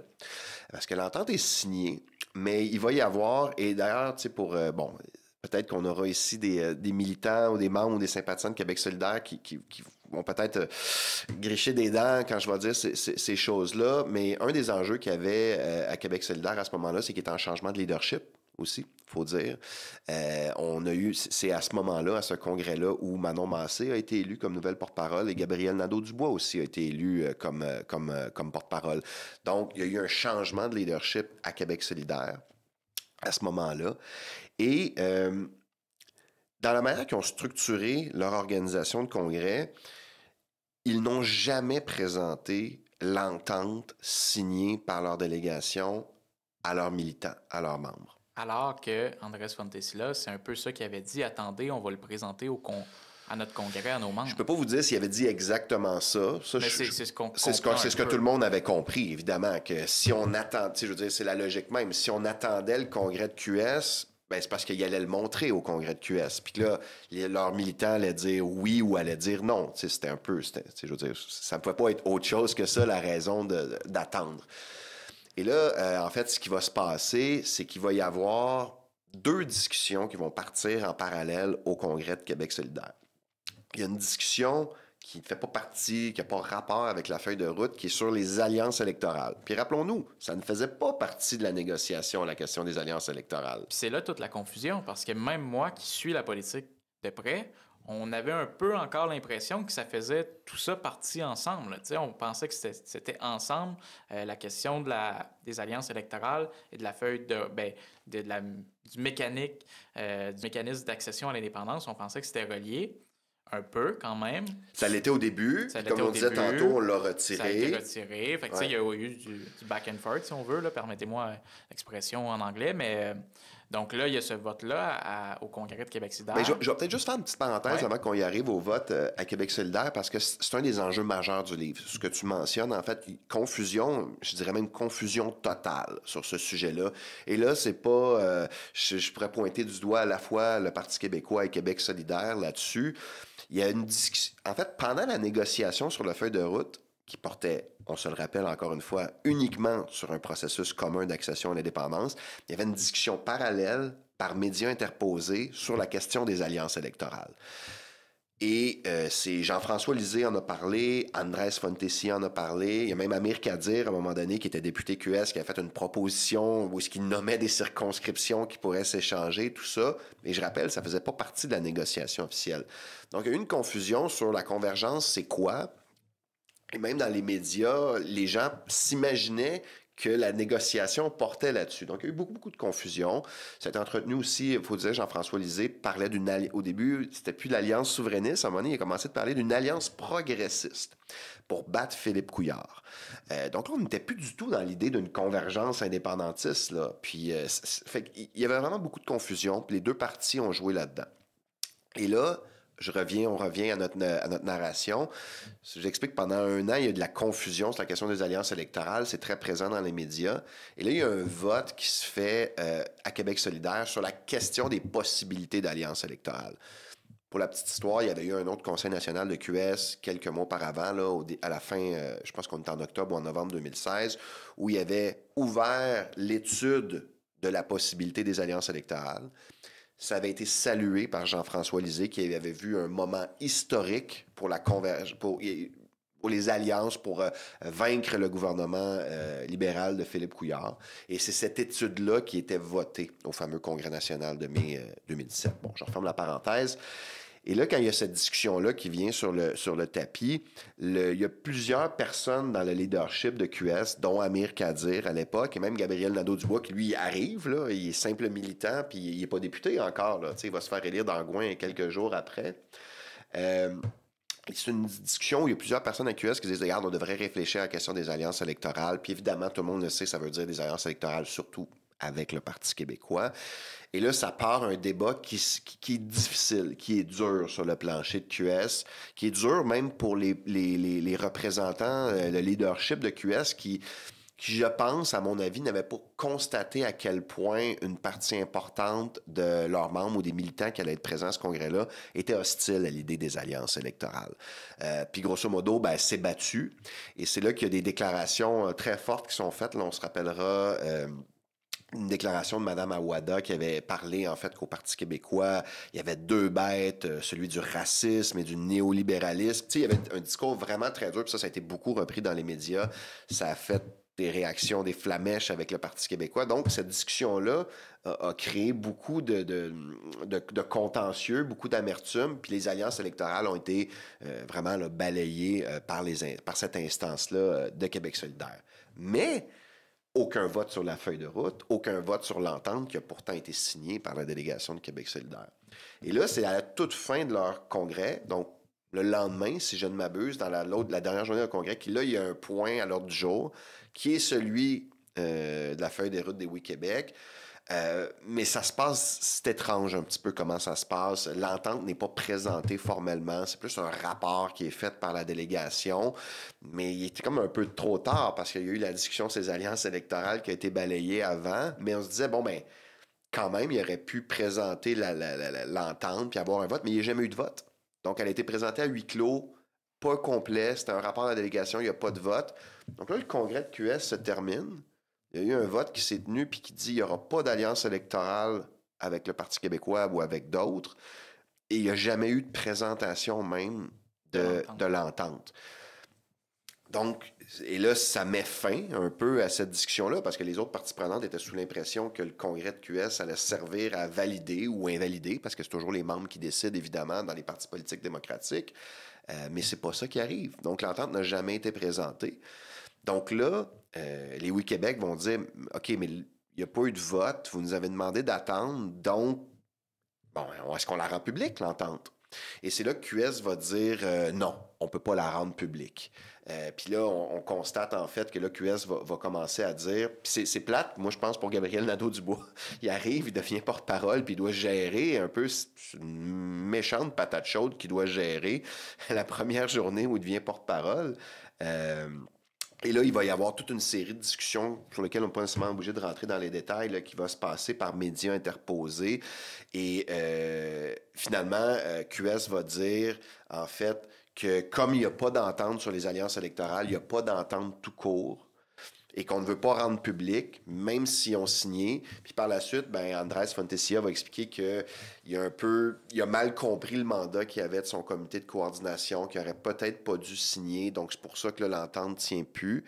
Et par la suite, ben ça va se terminer que les Oui Québec vont se dire, bon, QS veut pas sortir et ils tiennent pas à sortir tel qu'ils avaient signé sur l'entente. Donc les Oui Québec décident de faire une conférence de presse où ils vont dévoiler publiquement l'entente sans les partis politiques et vont répondre aux questions des médias là-dessus. Puis là, ça va partir une guerre par médias interposés beaucoup entre le Parti québécois et QS, puis ça va finir ce que QS va nous dire dans les déclarations qui ont été faites dans les médias. Manon Massé, la nouvelle porte-parole, va parler d'un imbroglio dans les jours qui vont suivre, va dire que oui, effectivement, il y a eu un imbroglio, puis Québec solidaire l'a échappé. C'est pas les mots qu'elle a utilisés, là, mais je paraphrase un peu, elle va reconnaître que QS l'a échappé là-dessus. Et d'ailleurs, ce que je comprends aussi, c'est que Gabriel Nadeau-Dubois n'était pas du tout content de cette situation-là. Évidemment, là, ça ternit un peu la réputation du parti et tout ça. Et par la suite, moi, ce que j'ai pu voir, c'est qu'il y a eu une volonté quand même à QS. On disait en fait qu'on souhaitait enquêter pour comprendre un petit peu pourquoi que l'entente n'a pas été présentée, bon, tout ça. Et finalement, moi, ce que j'ai retracé quelques semaines après, c'est une lettre officielle qui a été envoyé par Québec solidaire au Oui Québec et par le fait même aux autres partis qui étaient présents à la table de concertation, où il y a des excuses formelles qui ont été faites. Donc, QS s'est excusé auprès des parties prenantes en disant que, bon, je ne vais pas citer tout le contenu de la lettre, puis je ne le connais pas par cœur, mais il y a des excuses qui sont faites sur la manière dont ça s'est passé. Puis QS réitère qu'il souhaiterait toujours collaborer sur la question de la convergence, puis qu'il souhaite garder une forme de porte ouverte par rapport à tout ça. Donc, pour mes amis, c'est mes amis solidaires, il faut le dire quand même, il y a une reconnaissance explicite par Québec solidaire qui a été faite, comme quoi qu'ils l'ont mal géré, d'une certaine façon, puis il y a même eu des excuses. Donc, ça se termine un petit peu comme ça, puis après ça, dans la conférence de presse, Claudette Carbonneau puis les Oui Québec vont décréter une période de gel de la concertation, de gel de la convergence de manière officielle. Et aujourd'hui, en 2024, nous y sommes toujours dans ce gel. Dans l'air de glace. Dans l'air glaciaire, ouais, c'est ça. mais tout ça, c'est fascinant. Puis les gens qui veulent apprendre plus sur le sujet, qui veulent approfondir le sujet, ils peuvent retrouver tous les détails dans le livre. Comme je le disais, tu décris chaque élément, chaque événement dans l'ordre chronologique, avec qui était présent, qu'est-ce qui s'est passé. C'est fascinant. Puis, comme tu le dis dans le livre, puis comme tu l'as dit aussi, donc, il y a une entente qui est signée le 10 avril 2017. Oui. Avec les 4 partis, les Oui Québec. Il y a une entente, là, tu sais. Il y a une entente. Puis, ça se fait sans cérémonie officielle. Mais c'est historique quand même. Tout à fait. C'est tout à fait historique, là, parce qu'on a... Tu sais, il faut se remettre dans le contexte, là. Le Parti québécois puis Québec solidaire qui signent communément une entente, c'est important. Mais là, dans cette entente-là, puis on le répète parce qu'il y a eu tellement de confusion, il n'y a pas d'alliance électorale. C'est pas un sujet. C'est le processus commun d'accession à l'indépendance. Voilà. Puis là, c'est plus au Congrès de Québec solidaire, on parle plus des alliances électorales. Bref, je ne referai pas l'histoire que tu as si bien racontée, mais il y a eu cette confusion-là. Qu'est-ce qui explique autant de confusion? Est-ce qu'il y avait une volonté de certaines parties prenantes de créer de la confusion? Ou... Bon, moi, je pense que puis là, ça pose la question de c'est qui, c'est de la faute à qui si ça n'a pas marché. Hein? Puis, évidemment, c'est toujours facile d'essayer de résumer ça. Puis j'apprécie d'ailleurs qu'on prenne le temps de le faire parce qu'évidemment, le faire dans une entrevue de 2-3 minutes, c'est pas simple. Moi, la réponse à ça, en fait, c'est je pense que l'échec de la feuille de route, c'est un échec qui est partagé par le Parti québécois et Québec solidaire. Par contre, il faut le dire, là, vous l'avez entendu, l'histoire, je vous l'ai raconté, comment ça a été géré à la fin par Québec solidaire. Ça a été mal géré. Ils l'ont échappé, je pense, avec leur congrès. Puis d'ailleurs, je l'aurais dit, ils ont écrit une lettre pour s'excuser. Donc, tu sais, t'écris pas une lettre pour t'excuser quand ça s'est bien passé, évidemment. Donc, je pense que Québec solidaire a vraiment un examen à faire, puis ils l'ont fait, je pense, en partie, sur la manière dont ça a été géré. Puis ils ont contribué par cette mauvaise gestion-là à l'échec de la négociation autour de la feuille de route. Du côté du Parti québécois, je dirais que c'est plus une faute politique sur le moyen terme, dans la mesure où le Parti québécois a beaucoup louvoyé sur son option indépendantiste, passer de discours volontaire à moins avec des allers-retours, toutes sortes de choses comme la gouvernance souverainiste, l'assurance morale de le gagner, les conditions gagnantes, Alouette, là, il y en a eu des formules pour ne pas nécessairement foncer sur le référendum. Puis quand Jean-François Lisée est devenu chef, avec une promesse de ne surtout pas tenir de référendum, je pense que il y a beaucoup de monde qui ont vu là une démission du Parti québécois par rapport à sa mission historique de promotion de l'indépendance. Et ça l'a enlevé de la crédibilité au parti dans sa négociation-là. Ça a ouvert la porte, en fait, aux opposants, aux gens qui ne voulaient pas nécessairement qu'il y ait d'alliance ou qu'il y ait de convergence, d'avoir une fichue de bonne excuse. Puis d'ailleurs, c'est intéressant parce que dans les déclarations qu'on voit, entre autres celle de Manon Massé suite au congrès de QS, puis là, je paraphrase, évidemment, là, je ne voudrais pas mal la citer, là, je paraphrase parce que j'ai pas les notes sous les yeux, mais elle nous dit, tu sais, qu'essentiellement, à partir du moment où le Parti québécois ne fait pas la promotion de l'indépendance puis il n'y a pas de référendum, à quoi bon avoir cette discussion-là avec eux? Bon, évidemment, on pourrait lui répondre, mais vous étiez quand même là, vous auriez pu ne pas faire la négociation. Ça, c'est évidemment, mais en quelque part, elle a raison, Manon Massé, de dire ça. Tu sais, le Parti québécois, en fait, avait pas beaucoup de crédibilité sur la question de l'indépendance, mais par contre, sur la question du processus, de la négo, comment ils l'ont géré, ils l'ont fait de manière impeccable. Fait que je pense que la faute, disons, à court terme de l'échec, je pense qu'on peut vraiment dire oui, Québec solidaire a mal géré ça, mais on peut pas faire abstraction des années précédentes où le Parti québécois le voyait sur l'option, puis on peut surtout pas faire abstraction du fait que pendant que ce protocole de négociation-là se mettait en route, le Parti québécois a quand même élu un chef qui disait qu'il n'y aura pas de référendum sur l'indépendance. Ça ne peut pas ne pas avoir eu un impact. Oui. Puis c'est très intéressant parce que ça met en lumière différents éléments qui n'étaient pas connus du public à ce moment-là. La lettre d'excuse, on n'avait pas entendu parler de ça, la lettre d'excuse de Québec solidaire, puis c'est quand même... Pour un parti politique, faire une lettre d'excuse, c'est pas évident, hein? Parce que quand tu fais des excuses, que tu reconnais une erreur, puis tu prêtes flanc aux attaques partisanes des autres partis. Donc, tu sais, je veux dire, s'ils l'ont fait, c'est parce qu'ils sentaient qu'il fallait vraiment qu'ils le fassent. Puis ils reconnaissent leur erreur, puis ils s'excusent, c'est très, très important. Puis comme tu l'as mentionné, ben il y a une faute qui est quand même partagée. Tu sais, oui, Québec solidaire, effectivement, puis on l'a dit, puis ça, on le savait quand même un peu, mais on n'avait pas tous les éléments, a quand même mal géré cette situation-là. Là. C'est assez étrange là, comme façon de faire, on pourrait dire, là, de signer l'entente, puis après ça, non, finalement, on peut pas la rendre tout de suite publique, puis on l'a dit tantôt, là, c'est étrange, mais effectivement, il y a eu un changement de cap au Parti québécois qui a un peu mis de la brume dans toute cette négociation-là, qui a compliqué un petit peu peut-être les discussions. En parallèle, on sait qu'il y avait les discussions, comme tu l'as dit, sur les alliances électorales, qui a encore rajouté une couche de brume, fait que c'était vraiment Et pour ajouter complexe. une couche de brume encore plus, c'est que la discussion sur ces alliances électorales se faisait à deux niveaux. Il y avait une discussion sur des alliances électorales indépendantistes Et il y avait une discussion sur des alliances électorales progressistes pour battre le gouvernement libéral de Philippe Couillard. Tu sais, à un moment donné, une chatte qui perdrait ses petits. Là. Vous parlez de quoi quand vous parlez de convergence? Là, Puis là, il y a la fusion entre Québec solidaire et Option nationale. Bref, au même congrès. Oui, c'est exactement. Ouais. C'est très chargé politiquement. Il y a plein de choses qui se passent en même temps. Il y a des choses qu'on ne sait pas, qui sont importantes, des éléments clés qu'on ne sait pas, qu'on sait maintenant grâce à ton livre. Fait que c'est vraiment, c'est ça, c'est fascinant. Aujourd'hui, on le disait tantôt, on est dans la période de gel. Quand est-ce que tu penses que ça va se dégeler? Quand est-ce que le Parti québécois et Québec solidaire vont reprendre des discussions pour une forme quelconque de convergence? C'est la question à 100 piastres. C'est la question qui tue. Oui, exactement. On va flasher les lumières. Oui, c'est ça, exact. Évidemment, faut que je le dise quand même, moi, je suis pas impliqué dans aucune instance d'aucun parti, je suis pas dans le secret des dieux, je parle pas au leadership en ce moment, bon, ça, je suis pas un conseiller politique ni au PQ ni à QS, donc évidemment, je regarde, c'est un regard extérieur maintenant que j'ai. Pendant la période de ce que je vous raconte, c'était un regard de l'intérieur parce que j'y étais, je n'y suis plus, même si je suis ça avec beaucoup, beaucoup d'intérêt, évidemment, pour des raisons évidentes. Bon. En fait, Et maintenant, c'est le titre de mon dernier chapitre dans le livre. Donc, on se dit, bon, maintenant qu'une fois qu'on a dit tout ça, qu'est-ce qu'on fait avec ça maintenant? Il n'y a pas de dégel officiel qui est en place. Il y a un nouveau leadership qui est au Oui-Québec. C'est Camille Goyette-Gingras qui est la nouvelle. Maintenant, ça fait un peu plus qu'un an qu'elle est là.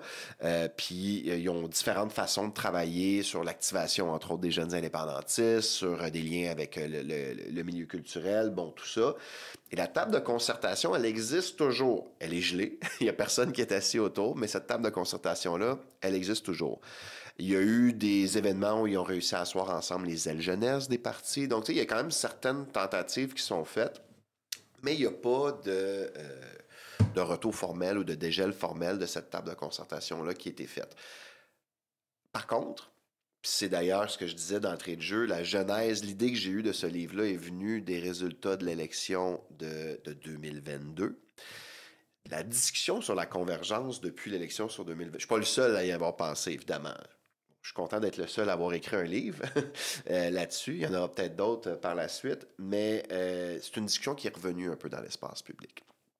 Et elle est importante, mais le fait que ça a été si difficile et de la manière que ça s'est terminé, ça fait que certaines personnes sont un peu marquées au fer rouge. Fait que dans certains partis politiques, tu parles de convergence, puis là, on sent que les gens ont les pieds sur les breaks, là, vraiment en bon québécois. Par contre, ce que j'analyse, puis c'est un peu ça que je fais dans le dernier chapitre, c'est vraiment intéressant parce qu'un parti politique, que ce soit le PQ, QS ou même la CAQ ou d'autres, là, peu importe le parti politique ailleurs, que ce soit au Québec ou ailleurs dans le monde, souvent on a tendance à voir les partis politiques comme des petites boîtes qui prennent des décisions. Mais c'est pas comme ça que ça fonctionne. Parti politique, moi j'appelle ça la triade décisionnelle, en fait, sur comment ça fonctionne un parti politique. C'est un triangle, puis une des pointes, c'est le leadership. Donc, le leadership, c'est les chefs, les porte-paroles, les élus, les ministres, si le parti est au pouvoir. Une autre des points du triangle sont les membres et les militants. Donc, les gens qui sont membres, qui financent, qui dirigent les associations de comté, les bras et les cerveaux là, qui sont vraiment présents sur le terrain. Et l'autre point du triangle, ce sont les électeurs, les sympathisants, les gens qui appuient un parti ou un autre. Et ces trois éléments-là ne réfléchissent pas nécessairement tous de la même manière. Donc, quand on va dire le Parti québécois veut ça, ça dépend. Les militants veulent certaines choses, le leadership veut certaines choses, puis leurs électeurs veulent certaines choses. Puis, sur plusieurs éléments, ça concorde, mais des fois, ça ne concorde pas. C'est ce qui fait, par exemple, pour prendre l'exemple du Parti québécois, que, quand on est d'un parti, c'est normal que les élus, le leadership, pensent davantage en mode on va prendre le pouvoir, on va développer des politiques publiques, puis on va les appliquer. Ça fait pas d'eux des êtres assoiffés de pouvoir et cyniques. C'est juste que c'est normal que dans leur réflexion, ça fasse davantage partie, justement, de leur réflexion que les membres et militants qui, eux, sont vraiment là pour la cause. Puis dans des partis de militants, autant PQ que QS sont vraiment des partis de militants, ce qui n'est pas nécessairement le cas de tous les partis. Là. On peut regarder la Coalition Avenir Québec puis le Parti libéral, on est moins dans cette logique-là. Mais dans des partis de militants, les gens sont là pour la cause. Ce qui fait que, puis on a vu ces tensions-là, entre autres au Parti québécois, depuis la fondation du parti en 1968, il y a des gens très indépendantistes qui, eux, sont prêts à sacrifier le pouvoir pour des raisons idéologiques importantes, c'est-à-dire la promotion de l'indépendance. Puis ça fait une tension avec le leadership qui, lui, parfois, pas pour de mauvaise foi, peut arbitrer sur la volonté de l'indépendance pour se dire le pouvoir a quand même son importance. Puis l'autre point du triangle, j'y reviens, c'est les électeurs. Les électeurs, eux autres, là-dedans, les électeurs ne sont pas nécessairement dans la même réflexion sur ça va-tu nous permettre de prendre le pouvoir ou pas. Ils suivent leur cœur, puis on suit en fait des volontés qui sont faites. Puis quand tu regardes les sondages, là, je vous ai fait un peu de théorie de Sciences Po, là, ça c'est mes années de maîtrise à l'UQAM qui m'ont ramené ça dans mon livre. Mais quand tu regardes les sondages, parce qu'il y en a eu 2 qui ont été faits sur la question de la convergence, entre autres, le dernier datait de 2022, si je ne m'abuse, un sondage léger. Quand tu demandes à des militants, par exemple, du Parti québécois ou de Québec solidaire, hey, la convergence, qu'en pensez-vous? Là, en ce moment, on a les pieds sur les breaks, on graffigne un peu la table, puis ouf, non, pas sûr. Mais quand tu demandes à leurs électeurs, ils sont en très forte majorité d'accord avec ça.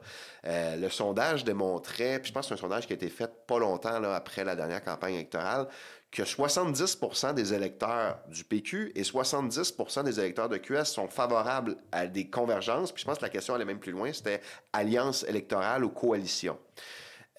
Donc là, on fait quoi avec ça? Vos électeurs vous disent en grande majorité qu'on souhaiterait travailler ensemble, mais le parti, les militants, nécessairement, le leadership n'est pas nécessairement d'accord. Donc, est-ce que ça veut dire que ça va se faire demain matin?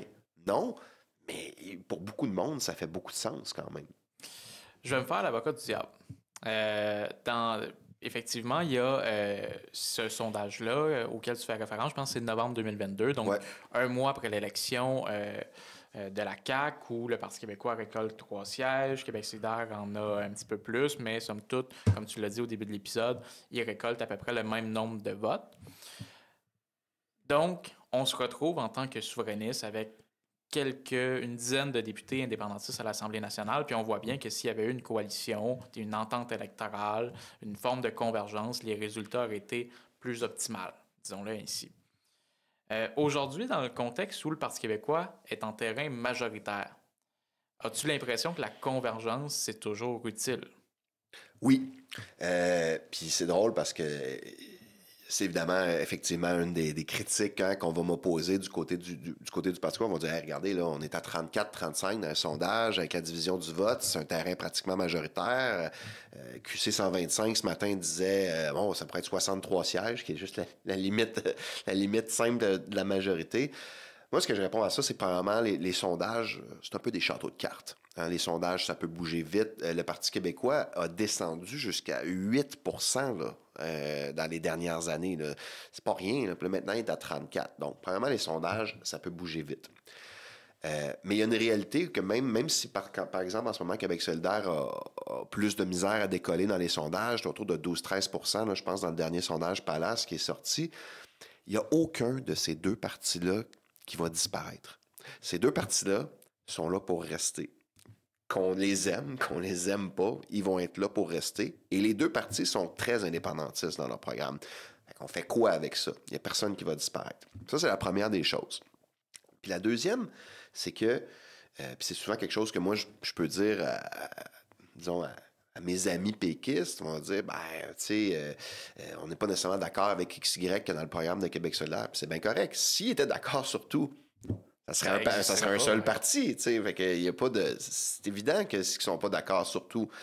Mais si, par exemple, là, notre idée, là, l'indépendance, là, c'est pas une prise de pouvoir à 34-35%. Là.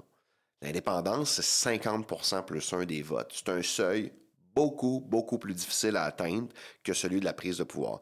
Puis en ce moment, il n'y a aucun parti politique qui, à lui seul, est capable d'aller chercher 50% plus 1 des électeurs québécois. Puis même si le Parti québécois, des belles années, là, on parle des années, là, la fin des années 90, qui réussissait à aller chercher du 42-43% des électeurs, même ça, ce n'est pas suffisant pour gagner un référendum à 50% plus 1. Donc, à un moment donné, il faut faire le plein de toutes les forces pour arriver aux 50% plus 1, même si le Parti québécois va bien, même si le Parti québécois monte à 40% dans les sondages, à 46% dans les sondages, je tiendrai le même discours. Il vous manque 5%, puis il y a des gens qui peuvent vous aider à aller le chercher. Et plus que ça, je pense qu'il y a des électeurs québécois qui peuvent être convaincus d'adhérer à l'indépendance avec le discours péquiste.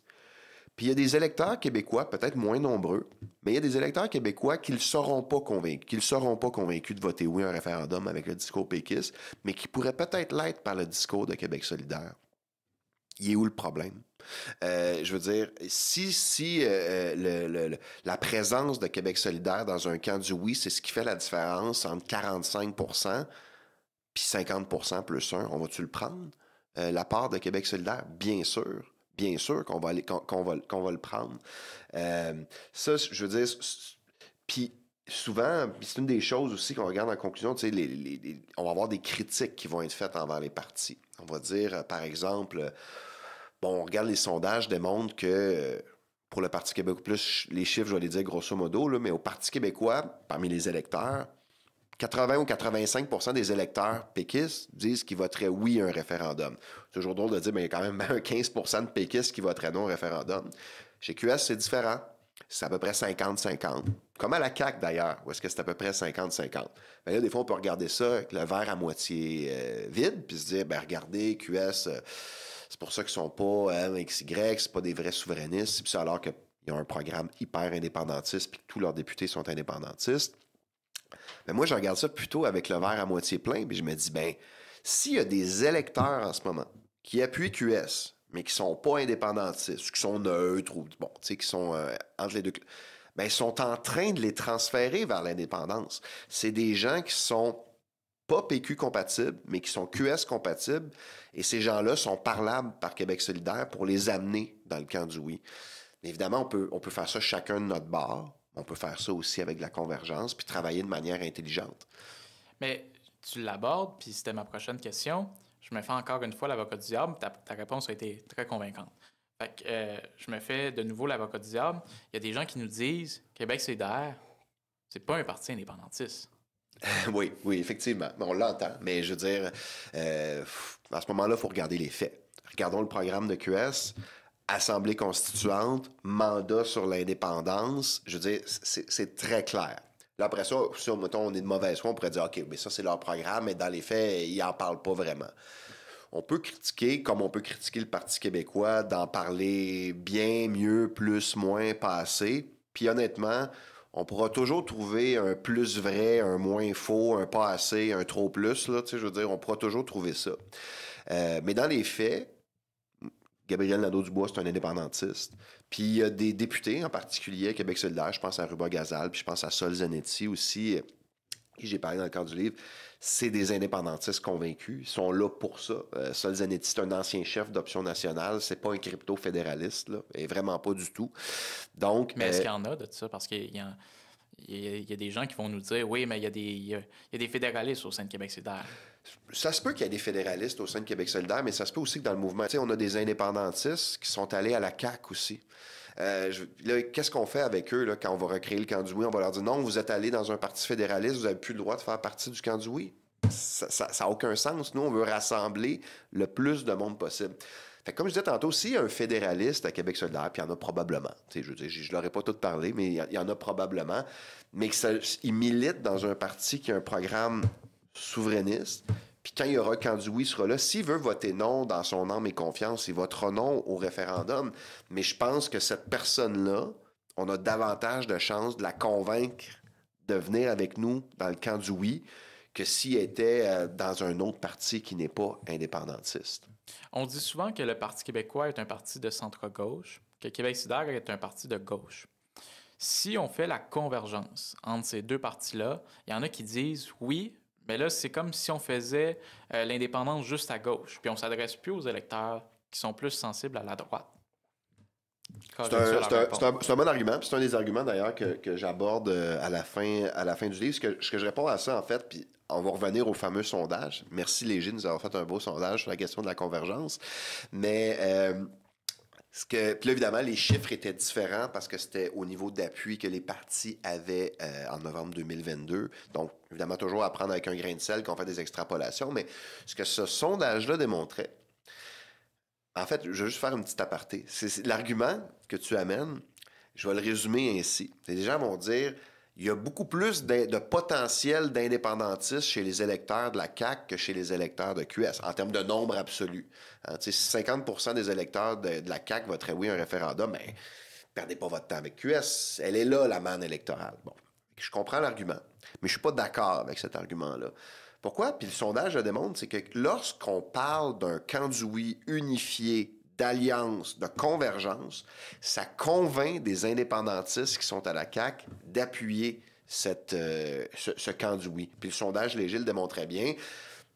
Ce que ça démontrait à l'époque, c'est qu'en fait, une forme d'alliance PQ-QS allait chercher un niveau d'appui, puis faisait des transferts d'appui directement de la CAQ. Pas du 50% de fédéralistes de la CAQ, évidemment, mais ça faisait réfléchir, en fait, des indépendantistes qui appuient la CAQ pour des bonnes, des mauvaises raisons, mais souvent qui se sont dit, ben là, le Parti québécois, QS, ils peuvent pas prendre le pouvoir, moi, j'aime pas les libéraux, tant qu'à ça, on va y aller avec un gouvernement nationaliste. Ce qu'il y a bien des Québécois, c'est le chemin qu'ils ont fait dans leur tête là, dans les dernières années. Mais là, si ces gens-là, on leur parle d'un camp du oui unifié, d'un échéancier référendaire, d'une vraie possibilité qu'on reprend le débat, ils pourraient commencer à revenir à la maison. C'est très convaincant, je dois l'admettre. Penses-tu qu'il va y avoir une convergence avant les élections ou après les élections de 2026? Bien, moi, un des éléments sur lequel je reviens, puis je dis, c'est, je pense que toute cette confusion-là autour des alliances électorales versus la vraie feuille de route, la vraie négociation, a fait que la question des alliances électorales, elle est plus difficile aujourd'hui. Je dis pas qu'elle est impossible. Je dis pas que c'est pas vers ça qu'il faudrait aller éventuellement, mais moi, je suis quelqu'un qui croit beaucoup aux stratégies des petits pas. Et je pense que l'entente qui a été signée, il y a quand même eu une entente signée, ça a fini en queue de poisson, on ne reviendra pas là-dessus, mais ce que ça démontre, c'est que les partis indépendantistes sont capables de s'entendre sur des contenus. Puis moi, je pense qu'on devrait commencer à penser à faire de la convergence par le contenu avant de rembarquer dans des questions d'alliance électorale. Donc, on pourrait, même si on est à 2 ans d'une échéance électorale, commencer à réfléchir, entre autres, à rassembler les partis souverainistes et les organisations de la société civile indépendantistes sur des propositions de fond, que ce soit sur une mécanique commune d'accession à l'indépendance, un scrutin proportionnel, parce que c'est un scrutin qui favorise davantage la question des alliances, des partages de circonscriptions, ce genre de choses-là, et d'autres éléments de politique publique qui fédèrent l'environnement pour en être une, par exemple, avoir une vraie proposition indépendantiste commune sur la question de l'environnement. Pas question de dire les programmes vont être les mêmes, c'est des partis différents. Puis oui, il y en a un qui est plus au centre-gauche, puis l'autre qui est plus à gauche. Puis la convergence doit respecter ces différences-là, puis ces identités-là aussi. Mais moi, je pense qu'on peut commencer à reparler, on peut commencer à parler d'éléments de contenu et voir où ça nous mène. Puis moi, je pense que ça va nous mener loin. Oui. La dernière tentative de 2017, ça s'est fait pas mal, disons, de la direction des partis politiques, oui, puis la direction des Oui Québec. Puis là, ça a descendu vers le bas par la suite. Ça s'est pas venu directement. Bien, il y avait quand même beaucoup de militants qui en parlaient, puis il y avait un appétit, tout ça, mais l'initiative est venue, disons, des directions des partis politiques. Et de la société civile. Et de la société civile, exactement. Est-ce que tu penses que la prochaine fois, ça devrait venir plutôt de la base? Est-ce que les militants, s'ils sont pour la convergence, devraient pousser leur direction à aller dans ce sens-là? C'est sûr que oui. Moi, je pense que ça devrait venir de partout. Idéalement, ça viendrait de partout.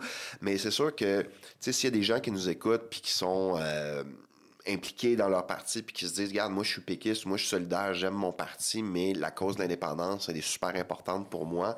On veut commencer à faire cheminer cette idée-là. En fait, on pourrait vraiment commencer par cette idée de la convergence sur le contenu, identifier 3 ou 4 pistes de contenu importantes pour le mouvement indépendantiste, qu'on pourrait faire cheminer, qu'on pourrait faire adopter dans les instances, avoir des éléments de programme communs.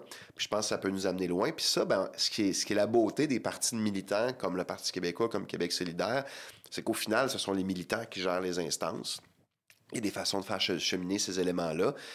Et pour ce qui est du leadership ou de certains éléments qui ne seraient pas nécessairement rendus là, moi je pense que le leadership des partis est de bonne foi, que ce soit le chef du PQ ou les porte-paroles actuels de QS, ce sont des indépendantistes, ce sont des gens, bon, on est en course au porte-parole là chez QS, donc petite nuance à apporter sur ce que je viens de dire ici, mais je pense que peu importe la personne qui sera là, ça va être un indépendantiste ou une indépendantiste, probablement.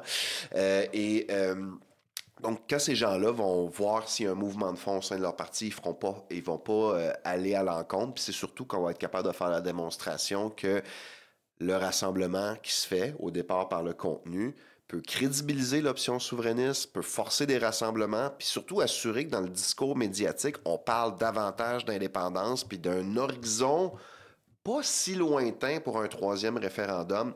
Moi, je pense que ça va être très convaincant, puis ça va pouvoir les amener à embarquer au niveau du leadership aussi. Ça peut mettre plus de chances du bord et des formations indépendantistes de former le gouvernement, de faire le référendum, puis ça crée un momentum, comme tu le dis. Exact. Si les gens veulent en apprendre plus, parce que là, moi, j'aurais pu continuer l'épisode encore longtemps, mais là, je veux pas retenir les gens trop longtemps, mais il y a des gens qui vont vouloir certainement en savoir plus. Moi, j'ai été fasciné, captivé par ce livre-là. Très intéressant, ça rentre en détail des événements qui se sont passés. Comme je l'ai dit, ça met en lumière certains faits dont on n'était pas au courant, ça démêle plein de concepts, plein d'événements très importants qui ont encore des répercussions aujourd'hui. Fait que si les gens veulent se procurer ton livre et le lire, comment qu'on s'y prend? OK, fait que ça, c'est la minute promotionnelle, c'est ça? Exactement. Exactement. Oui. Donc, en fait, si vous êtes intéressé, le livre va être en librairie le 22 octobre. Là, on enregistre, pré-enregistre. J'imagine que ça va être rendu. Donc, au moment où vous allez écouter, le livre va être en librairie. Donc, PQ et QS des frères ennemis. Histoire de la convergence indépendantiste. Ça va être disponible dans toutes les bonnes librairies. Puis après, moi, je suis très parlable aussi. Fait que s'il y a des discussions qui sont à poursuivre, moi, ça va être, je veux dire que ce soit pour le volet médiatique, pour des initiatives comme on fait au podcast à Génération Oui aussi. Mais si, par exemple, dans les instances, il y a des gens, que ce soit au Parti québécois ou à Québec solidaire, qui écoutent puis qui se disent, on aimerait ça entendre parler, on aurait des questions à vous poser, nos militants, ça les intéresse, vous allez m'écrire, puis moi, ça va me faire plaisir de poursuivre la discussion, que ce soit un petit groupe ou un grand groupe ou quoi que ce soit. Très intéressant, fascinant. J'invite vraiment les gens à lire ton livre. Je pense qu'il y a plein de belles choses à découvrir là-dedans. On passera à la dernière partie, ça ou ça. Donc, c'est une formule qu'on a l'habitude de faire, que je pose des questions en rafale, puis tu dois faire un choix rapide entre les deux options sans justification. Est-ce qu'une des questions, ça va être le PQ ou QS? On va découvrir. Mais après ça, tu pourras justifier, puis tu es libre de répondre ou non, comme tu le souhaites. Donc, si ça te va, on irait comme suit. Lève-tôt ou lève-tard? Lève-tôt, j'ai des enfants. Jacques Parizeau ou René Lévesque? Jacques Parizeau. Nordique de Québec ou Canadien de Montréal? Nordique, je suis un gars de Québec.